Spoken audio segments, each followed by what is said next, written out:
Welcome back to the channel. Today's video, I've been called out to a customer's house because they got some toilet issues. Now the customer's not here, but what I've found is that the mechanism is all apart. So we're going to go ahead and swap all the internals inside this system. These are the SIAMP flush valves and the fill valves, and I don't really like them. So what we're going to do is, in typical fashion, we're going to strip it all out and we're going to be replacing it with some Fluidmaster parts. I know you've seen me use Viva in the past, but what I've slowly come to realise is that you can't actually disconnect the fill valve from the top. You have to change the washer. And I don't know about you, every single time that I change a washer on a fill valve, they're just a little bit temperamental. So yeah, I always like to be able to split and then pour this completely out without removing the system. We've got a new siphon to change. Now the only thing with the Fluidmasters is that they only supply with 1.5 inches. They do give a 2-inch washer, which is like this, but then what you find is that the back nut hasn't got enough surface area to cover over the hole, as I'm pretty sure that this one is a 2-inch outlet. So what we're going to have to do is fit a poly washer in between, bit of silicone, and we should be good to go. The connection going into the toilet has a flexi. Now it's not too bad, but this isolator, I can only guarantee when I touch him, he's going to leak. So I've turned the water off. We're going to strip down all these parts. So let's put you down and let's get plumbing. So with the water off, we're just going to empty as much out the system as possible. He shouldn't fill back up because he's been isolated. That's fine. And we'll just stick a bucket underneath here and disconnect this flex.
Okay, so with all the parts taken out, it's all cleaned up, and with that 2-inch hole in the bottom, we got 1.5 to 2-inch washer here. That slots inside, and I'll just spin the system around. That rubber inserts like that, and then with this back nut, there isn't enough sort of space. So what I'll do is I'll just pop them back through, and as you can see here, there's not enough space overlapping, I find. I wish they made these a little bit bigger, and that is why I go ahead and fit a poly washer just like that, and it gains you a bit more surface area for this to bind onto. So let's stick the new system bolts in first, as when you put the siphon in, it's kind of hard to do that, and we're going to be installing some of these. These are the Mmplumber super easy ones.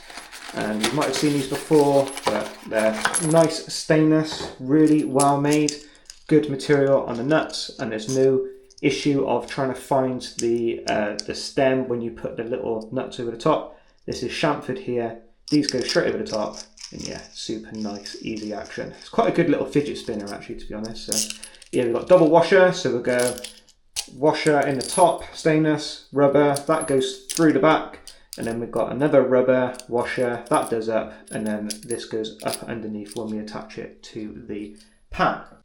So we'll just pop them in from the back. And we'll do another one.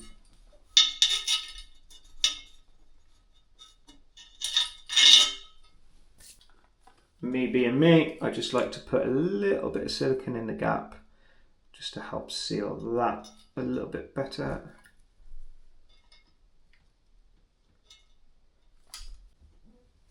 And up goes the rubber.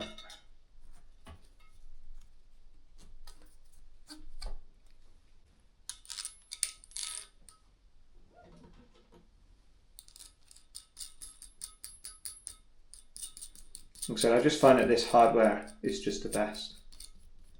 Mmplumber makes some really good products.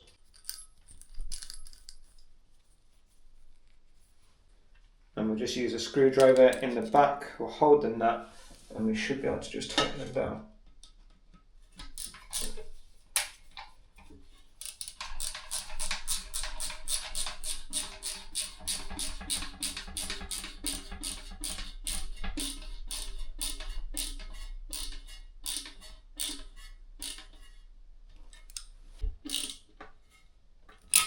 In goes the siphon.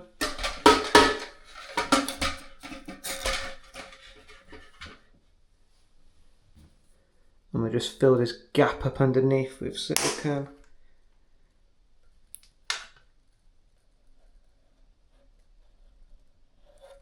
It's about the only good thing about the Vivas is they actually send a 2-inch outlet in with everything, but yeah, we're going to be using the old Fluidmaster today. I used to use these all the time, used them for years. On goes that.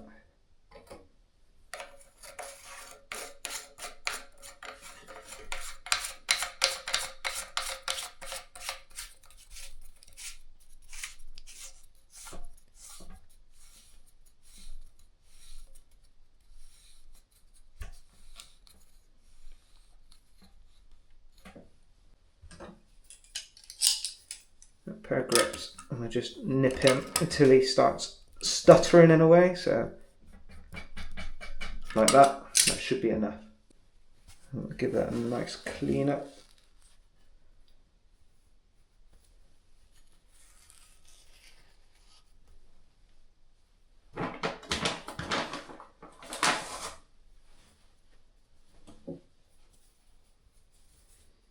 I know a lot of people say, oh, you're making it harder for the next person and stuff like that. And my argument to that is, why is there always a next person turning up to your customer's job? Surely it should be yourself, right? Next customer, next person, next engineer. So it should be you, man. They're your customers. You're not keeping your own customers. Just don't get it. There we go. Look at that. Nice and clean. And finally, we just fit the fill valve. So as normal, washer on the inside, and then we'll just fill them up with silicone on the outside just to make sure that they don't twist. As what happens is when you want to do some maintenance on these, you pull the ring up, these come completely apart like that, and then what you don't want to happen is this turning inside here, as it will cause a leak. So that's the whole reason why I basically put the silicone down on it, just to stop that ever happening. And the best thing about changing these fill valves is that we now have a brass shank, so we haven't got the problem of cross-threading, as plastic ones are terrible. I'm pretty sure they just send any cheap rubbish over from wherever they source all the parts just for maximum profit. So yeah, always make sure that you stick a brass shank in.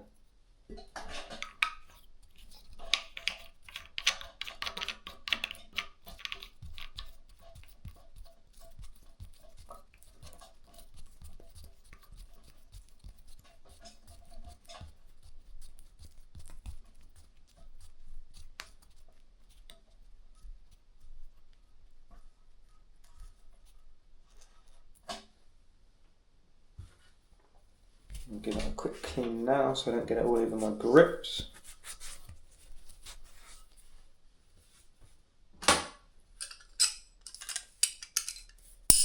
I'm using a Nipex Cobras, pretty much the best set of grips you can get.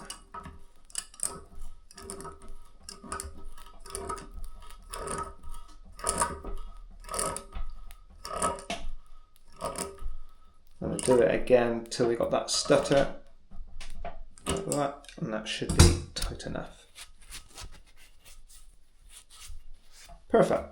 So because the old donut washer was completely squished, we're fitting a new one, and I really like these ones. They're real thick in size and they got a nice chamfer, and they fit over 1.5 inches. Perfect.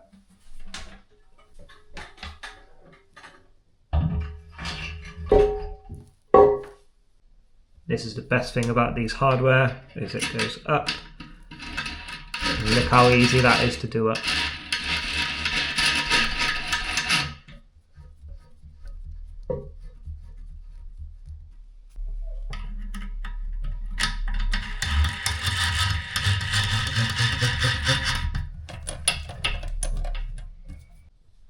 So there we go, that's all the parts internally of the toilet done, bolted back onto the pan, and I'm going to go ahead and swap out this isolator.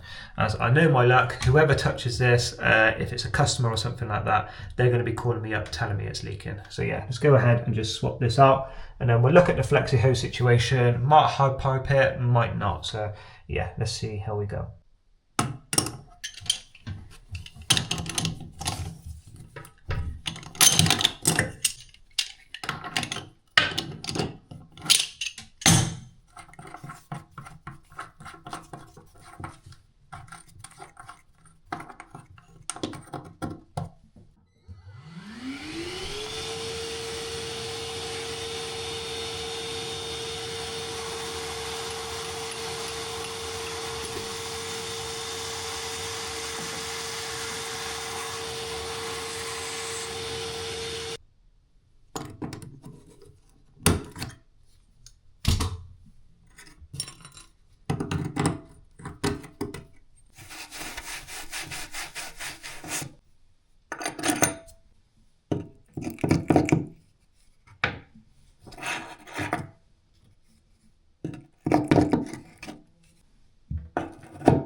The plan, I think, is to hard pipe him instead of using a flexi. So we put a spare bit of copper inside, and then these are the connectors that I'm going to use. It's a Vega press fit connector.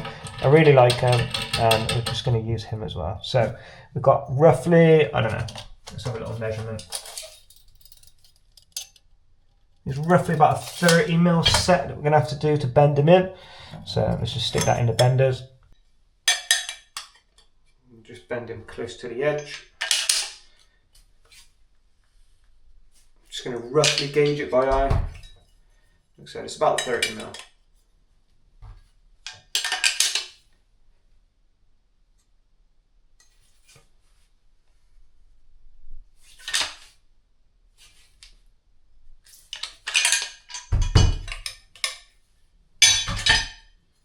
Should be something like that.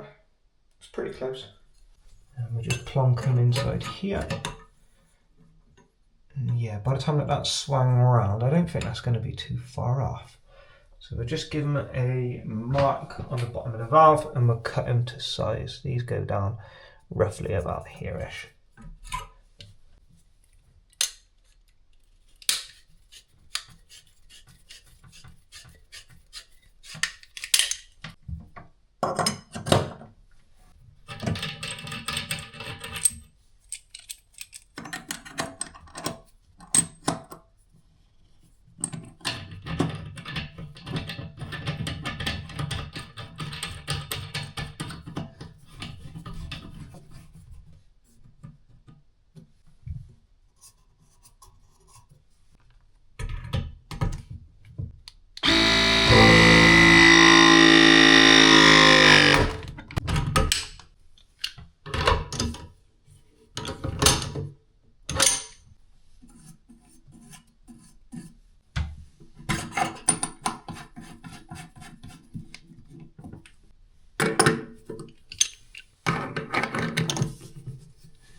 So with the toilet all done, I've turned the water back on, and we'll just turn on our local isolation valve, and we'll check for leaks. And then I've connected up a new push button. These things connect up nice and easy. And then once that is full, you can give it a test and make sure that this toilet flushes. We've got all nice new parts underneath here. That all looks good. And it's just coming up to perfect. And we'll just connect up the flush mechanism, up it onto there, spin them around. And now we should be able to flush the toilet. We've got no leaks underneath here. That all seems to be really good. So that's this toilet all done. And if you like today's plumbing video, please give it a like, drop a comment down below, subscribe if you're new, and I'll see you on the next one.